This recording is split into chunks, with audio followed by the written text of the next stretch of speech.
ሰላም ጤና ይስጥልኝ ውድ ስፖርት አድማጮች፣ በዛሬው የስፖርት መረጃችን ለዋንጫው ቅድመ ግምት ካገኙት ከሁለቱ ብሔራዊ ቡድኖች መካከል የአንዳቸው ጉዞ ትናንት ምሽት አብቅቷል። የዚህን ውጤትና የዝውውር ዜናዎችን ጨምሮ ሌሎች አጫጭር ስፖርታዊ መረጃዎችን ይዤ ቀርብ ያለው በስፋት የማስደምጣቸው ይሆናል። አብራችሁ ይቆዩ።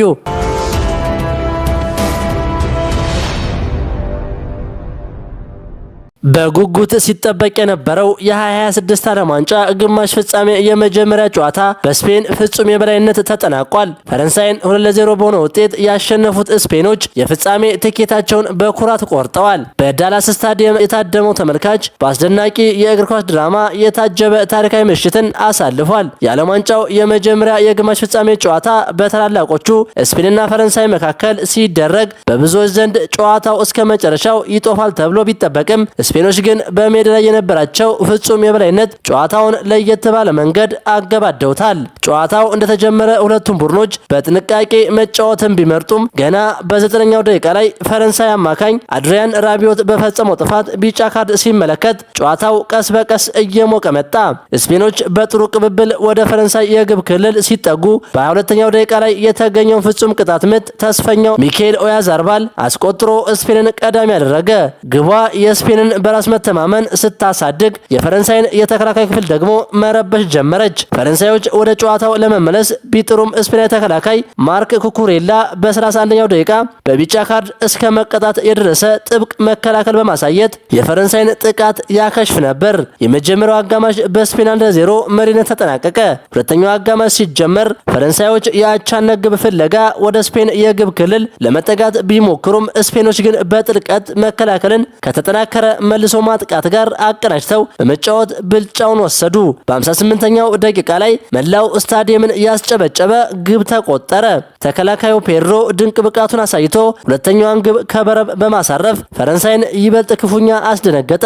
ከሁለተኛዋ ግብ በኋላ የፈረንሳዩ አሰልጣኝ ቡድኑን ለማነቃቃት የተጫዋቾች ቅያሬ ቢያደርጉም የስፔን የተከላካይ መስመር ግን ፈጽሞ የሚሰበር አልነበረም። ዳኛው የመጨረሻውን የፊሽካ ድምፅ ሲያሰሙ በዳላስ ስታዲየም የነበሩት የስፔን ደጋፊዎች በደስታ አቀለጡት። ስፔን ፈረንሳይን 2-0 በሆነ ውጤት በማሸነፍ የ2026 የዓለም ዋንጫ ፍጻሜን የተቀላቀለች የመጀመሪያዋ ቡድን ሆናለች።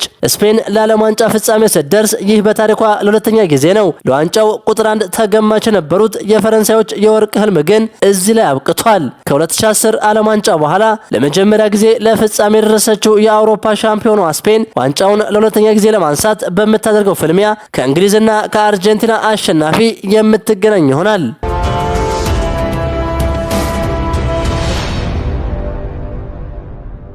ማንቸስተር ዩናይትድ የኒውካስትሉን የግራ መስመር ተከላካይ ሉዊስ ሆልን ለማስፈረም ፊቱን ሙሉ በሙሉ አዙሯል። ከታዋቂው የስፖርት ጋዜጠኛ ግሬም ቤሊ በወጣው ትኩስ መረጃ መሰረት ማንቸስተር ዩናይትድ በዘንድሮው የክረምት የዝውውር መስኮት እንግሊዛዊውን የግራ መስመር ተከላካይ ሉዊስ ሆልን ወደ ኦልትራፎርድ ለማምጣት በትኩረት እየሰራ ይገኛል። የወጣት ኮከብ አሰልጣኝ ማይክል ካሪክ የቡድኑን የግራ ተከላካይ ክፍል ለማጠናከርና የሉክ ሾው ተተኪ ለማድረግ የያዙት ቁጥር 1 ምርጫ መሆኑ ተረጋግጧል። በአንድሬ ሳንቶስና በዩሪ ቴሌማንስ የመሃል ክፍሉን በታላቅ ፍጥነት የገነባው ማንቸስተር ዩናይትድ አሁን ደግሞ ትልቁን የቡድን ክፍተት ለመፍታት ወደ ሉዊስ ሆል መዞሩ ተዘግቧል።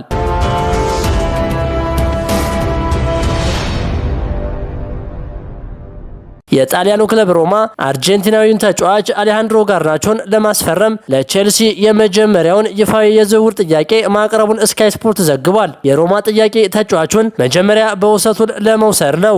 በዚህ የውል ስምምነት ላይ ሮማ ተጫዋቹን በ30 ሚሊዮን ፓውንድ በቋሚነት የመግዛት መብት እንዲካተት የጠየቀ ሲሆን የተወሰኑ የብቃት መስፈርቶች ከተሟሉ ግን የመብት ተጫዋቹን በግዴታ የመግዛቱን እንደሚቀየር ተገልጿል። ቼልሲ ለጋርናቾ ዝውውር 50 ሚሊዮን ፓውንድ የሚፈልግ ሲሆን ይህም ሮማ አሁን ካቀረበው የ30 ሚሊዮን ፓውንድ ጋር ሰፊ ልዩነት አለ። በሁለቱ ክለቦች መካከል ያለው የዋጋ ልዩነት ለዝውውሩ መሳካት ትልቅ ፈተና እንደሚሆን ይጠበቃል።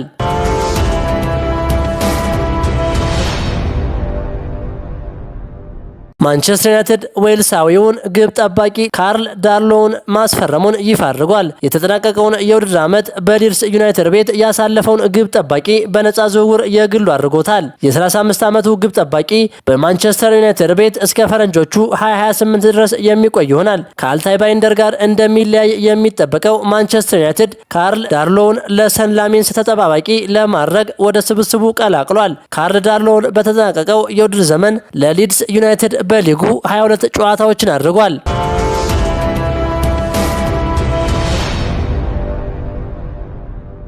ቼልሲ የአስቶን ቪላውን ተጫዋች ሞርጋን ሮጀርስን ለማስፈረም እያደረገ ያለውን ጥረት አላቆመም። ሆኖም አስቶን ቪላ የጠየቀው ከፍተኛ የዝውውር ዋጋ ትልቅ መሰናክል እንደሆነ ክለቡ እየተቀበለው ሲሆን ተጫዋቹን ለማስፈረም ከሌሎች ክለቦች ጋር ከፍተኛ ፉክክር እንደሚገጥመው ይታወቃል ሲል ዘ አትሌቲክ ዘግቧል።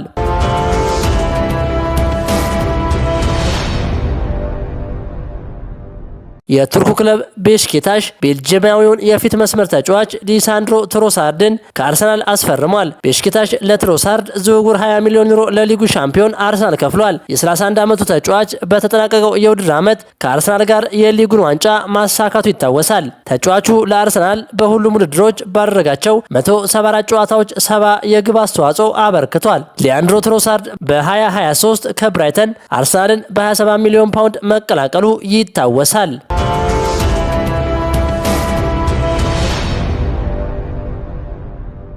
ዩሪ ቴሌማንስ እስከ ሰኔ 2031 ድረስ የሚያቆየውን ውል ለማንቸስተር ዩናይትድ ፈርሟል። በዛሬው ዕለት ውል በይፋ መፈረሙን ፋብሪዚዮ ሮማኖ አረጋግጧል። ቤልጂየማዊው ድንቅ አማካኝ ዩሪ ቴሌማንስ ባለፉት 24 ሰዓታት ውስጥ የሕክምና ምርመራውን በስኬት ያጠናቀቀ ሲሆን እስከ ሰኔ 2031 ድረስ በኦልትራፎርድ የሚያቆየውን የ5 ዓመት ውል በይፋ ፈርሟል። ዩናይትድ የተጫዋቹን የ35 ሚሊዮን ፓውንድ የውል ማፍረሻ ድንጋጌ በመክፈል ዝውውሩን የቋጨው ሲሆን ቴሌማንስ ከአንድሬ ሳንቶስ በመቀጠል ሁለተኛው የክረምቱ የመሃል ሜዳ ፈራሚ መሆኑ ተረጋግጧል።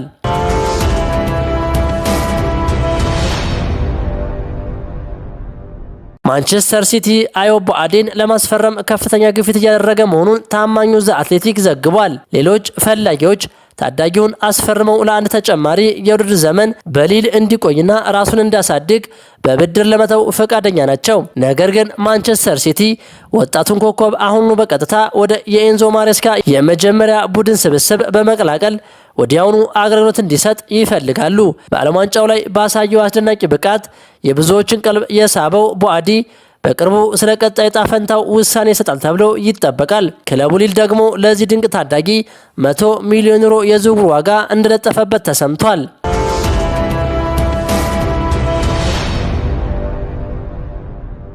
ክቡራን የሐሴ ስፖርት አድማጮች የዛሬው የስፖርት መረጃችን ይህንን ይመስል ነበር። ሐሳባችሁን በኮሜንት አጋሩኝ። ለሌሎችም እንዲደርስ ሼር አድርጉት። ቸር ተመኘን።